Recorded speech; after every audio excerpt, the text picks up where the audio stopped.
For some sports teams, no matter how hard you try, luck just isn't on your side.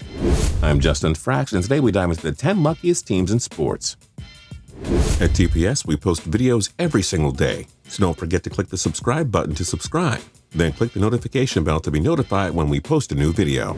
Even some great teams need some luck to be successful. Some clubs just happen to be on the right side of luck all the time.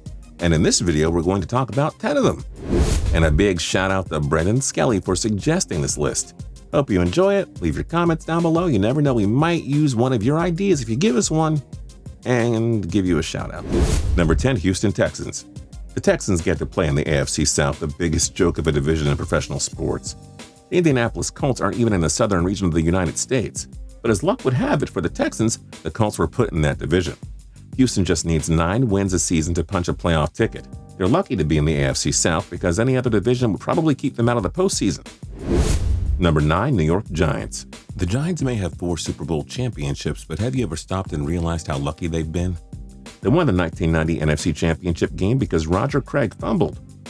They then won the Super Bowl because Scott Norwood missed a game-winning field goal. The Giants won Super Bowl 42 because David Tyree pulled off the luckiest catch in history. The Giants won Super Bowl 46 because Wes Welker dropped an easy game-clinching pass and Mario Manningham made another insane catch. Think about it. The Giants should have 1 Super Bowl instead of 4, but luck has been on their side when it matters most. Under protest, I'm going to do number 8 next, the Pittsburgh Penguins. Truth be told, the Penguins got lucky once, did they, Alex the writer? But it's enough for them to warrant a spot on this list. You see, the 2005 NHL draft was a lottery. There was no season due to a lockout, so every team was entered into a lottery, and whoever got lucky owned the rights to draft Sidney Crosby first overall. The Penguins won the lottery. Crosby was selected first overall and led them to the Stanley Cup championships in 2009, 16, and 17. Sorry, but the Penguins are so lucky, and they're also incredibly talented. But they're lucky that they won the draft lottery. Otherwise, they probably would have gone bankrupt and relocated. After all, that was almost their fate in 2006. Number 7, St. Louis Cardinals. The Cardinals have been the class of the National League during the 21st century. But without being mean, we kind of have to attribute a ton of luck to their 2006 and 2011 World Series championships. Think about it. In the NL Central, they share a division with the Chicago Cubs. You know, the team that didn't win a World Series for 108 years. They also share a division with the Cincinnati Reds and Pittsburgh Pirates, 2 teams who have for the most part been horrible in the past 2 decades. And the Milwaukee Brewers. Sorry, St. Louis, but we had to include you here. You're so lucky you played in such a weak division. Number 6, Golden State Warriors. Most NBA teams don't build to the draft anymore. We are now in the super team era, folks. Nonetheless, the Warriors managed to snag Stephen Curry 7th overall in 2009. Somehow and some way he slipped to them. Somehow Draymond Green fell to them with the 35th pick in 2012. Somehow, some way Klay Thompson fell to them 11th overall in 2011. And yes, they somehow managed to snag Kevin Durant during free agency in 2016. Because of that, we kind of have to point out how lucky the Warriors are. 29 other teams had terrible drafting that put the Warriors on the path to a dynasty. Number 5, Edmonton Oilers. After being terrible for over a decade, the luck of that draft lottery has turned the Edmonton Oilers into a juggernaut. Just how did this happen? Well, the Oilers won the draft lottery in 2010, 11, 12, and 15. They were the NHL's 3rd worst team in 2015, yet managed to win a lottery and draft the world's best hockey player after Sidney Crosby. I'm certain my bias is up in here. All right. Connor McDavid. They were the team that drafted Connor McDavid. It was good. But you know how I do. All these first overall picks have set up Edmonton on a path to a future dynasty. They can thank nothing more than the NHL draft lottery, which all comes down to nothing but luck. Number 4, Los Angeles Lakers. How do you somehow get the Milwaukee Bucks to trade Kareem Abdul-Jabbar to Lakerland? How do you convince the Charlotte Hornets to be so darn silly by drafting and trading Kobe Bryant to you?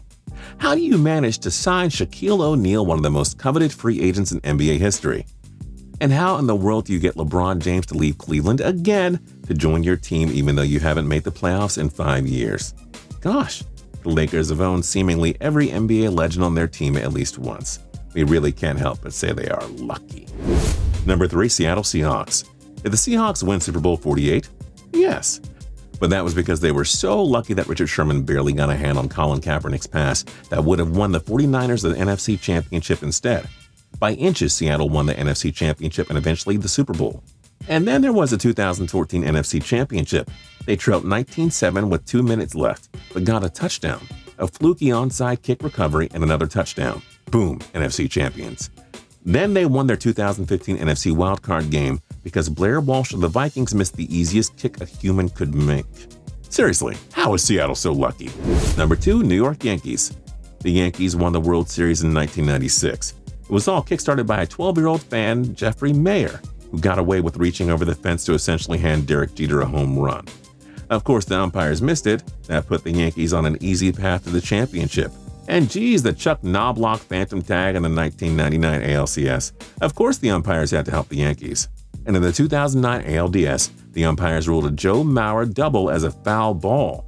The Yankees went on to defeat the Twins and win the World Series that year. The Yankees dynasty sure got some help from the umpires, eh? And number 1, New England Patriots. To recap, Bill Belichick is hired by the New York Jets, but out of nowhere he resigns a day later to become the Patriots head coach. Franchise QB Drew Bledsoe gets hit while running out of bounds.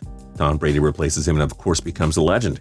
If Bledsoe doesn't get hurt, nobody knows who Brady is to this day. The Tuck Rule, the dumbest rule in NFL history, which helped put the Patriots into dynasty status. Super Bowl 49, Seahawks call the dumbest play call ever at the worst time. Super Bowl 51, the Atlanta Falcons pull off the biggest choke job in sports history. Guess who their opponent was? Oh, and let's not forget that the Patriots play in the AFC East, which is often one of the worst divisions in the league. The NFL's golden franchise has had a ton of luck. Who do you think is the luckiest team in sports? Let us know your thoughts in the comment section down below.